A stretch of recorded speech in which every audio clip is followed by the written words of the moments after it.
لا الہ الا اللہ وحدہ لا شریک لہ۔ السلام علیکم ورحمۃ اللہ وبرکاتہ۔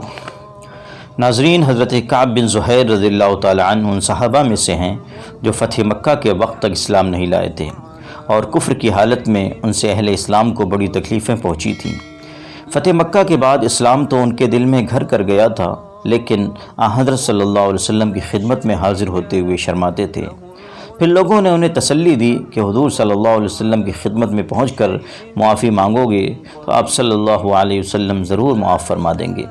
اس پر انہوں نے حاضری کا ارادہ کیا اور حضرت صلی اللہ علیہ وسلم کی مدح میں وہ مشہور قصیدہ کہا، جس کا مطلب یہ ہے کہ بان السعاد فقلب اليوم متبول، بان السعاد فقلب اليوم متبول، متیم اثرها لم یفت مقبول۔ یہ قصیدہ انہوں نے بارگاہ رسالت میں حاضر ہو کر خود آپ کو سنایا۔ حضرت صلی اللہ علیہ وسلم نے نہ صرف ان کی تمام پچھلی خطائیں معاف کیں بلکہ اپنی ایک چادر مبارک بھی انہیں انعام کے طور پر عطا فرمائی۔ اسی لیے اس قصیدہ کو قصیدہ بردہ یعنی چادر والا قصیدہ کہتے ہیں۔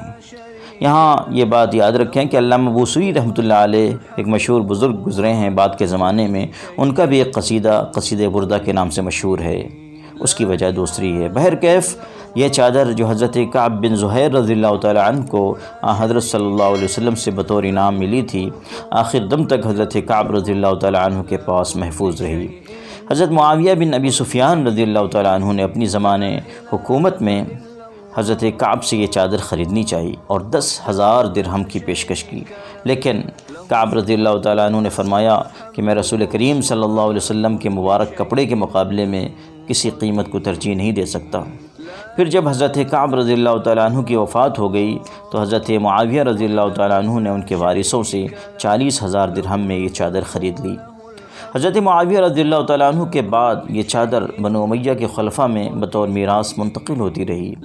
بنو عباس کے پہلے خلیفہ صفاح نے اسے بنو امیہ سے 300 دینار میں خریدا اور پھر بنو عباس کے خلفاء میں محفوظ رہی، یہاں تک کہ جب تاتاریوں کے ہاتھوں بغداد تباہ ہوا تو یہ چادر بھی تاتاری لے گئے۔